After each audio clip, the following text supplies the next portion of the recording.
Good morning. Welcome to a beautiful day in Puerto Rico. We're at the beach today in the city, and it is just gorgeous. I just wanted to show you guys that before we get right into the we're going to start it off with Bitcoin on a daily. Obviously, we have a little bit of a bounce coming in. Where this bounce closes today is very, very important. What we want to do is close above at least the bullish control zone and not have a dead cat bounce today, meaning a close above the close of or the high of yesterday, which is 51,600. So if today's close is above 51.6, we will be looking for continuation probably into the 52.5 area. And then we can see if we close above that before Sunday's close. But obviously we have a long time to wait before Sunday's close because that's like 2 days away. But at least for today, where we close is important. Going on a lower time frame, 4-hour time frame, you can see that 51,300 is our resistance. So the deal of today for upside continuation is 4-hour open and close above 51,300, and we could look for that continuation into the levels that I mentioned before.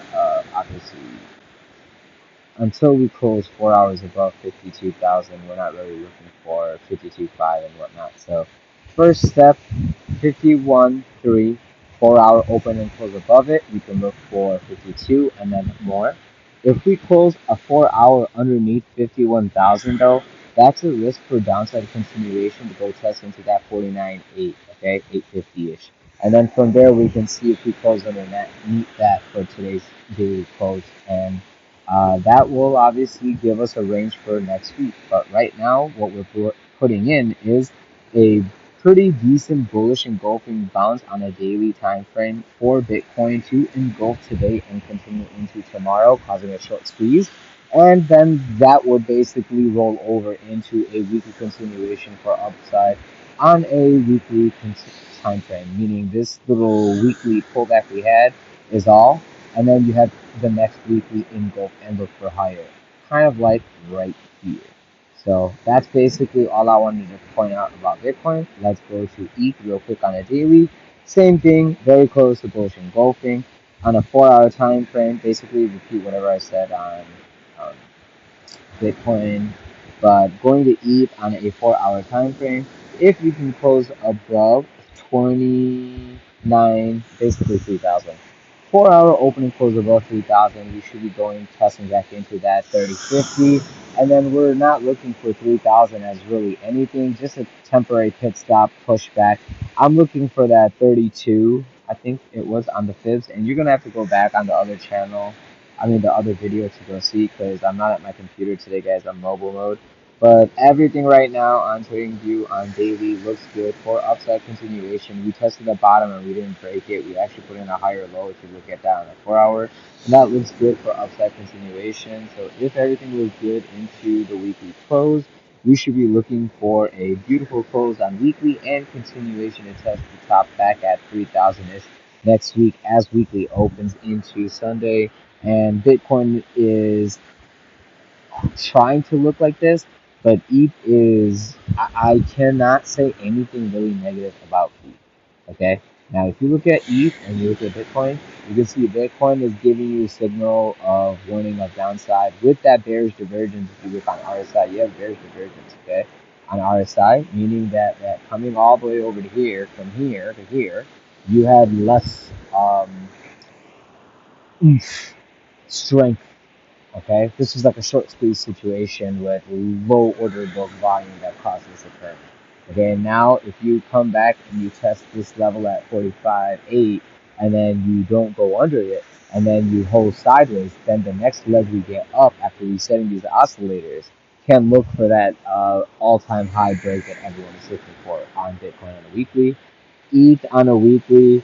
I don't even know when the pullback will come. When is the pullback for me to get in some money?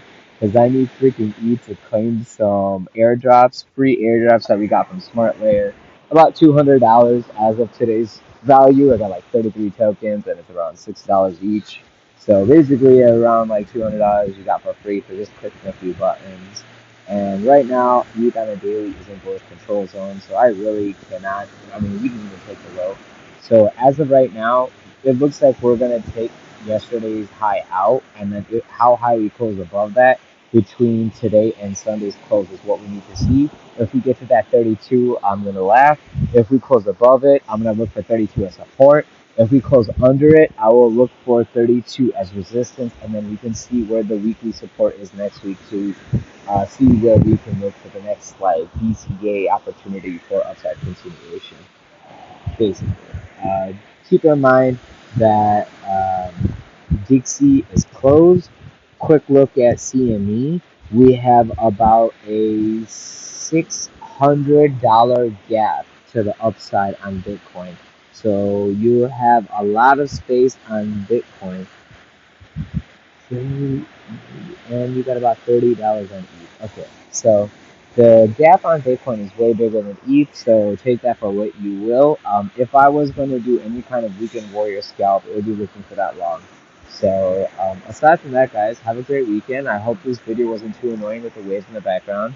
Let me quickly show you guys my puppy. There you go. There you go. He dug a hole in frustration because of all the TA we did. All he wanted me to do was throw this freaking coconut. So, coconut in the water. He's happy. She's happy. I hope you guys are happy. Peter are happy. Have a great weekend. See you guys in the next one. Don't forget to like, subscribe, press the like button for notifications. Blah, blah, blah, blah.